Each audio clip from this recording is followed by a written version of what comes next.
of our students asked about some of the problems in the IXL lesson M5, and they gave this specific screenshot as an example of what was giving them some struggles.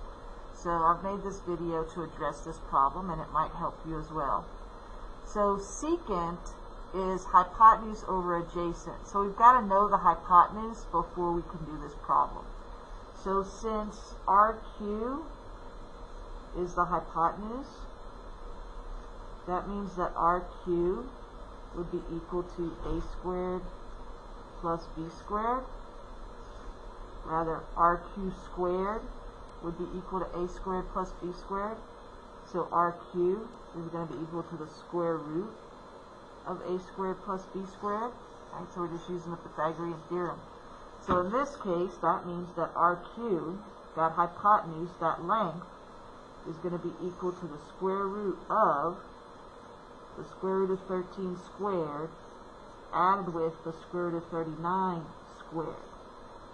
So when you square the square root of 13, you get 13, and when you square the square root of 39, you get 39. So then that's then the square root of 52.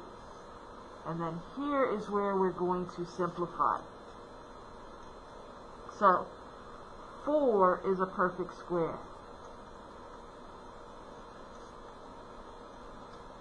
And 4 times 13 is equal to 52. So the square root of 52 is simplified into the square root of 4 times 13.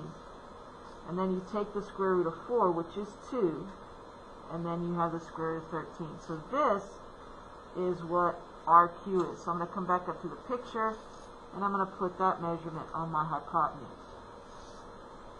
Alright, so then the secant of R is equal to hypotenuse over adjacent, because it's the reciprocal of cosine. So cosine is adjacent over hypotenuse, so secant is hypotenuse over adjacent.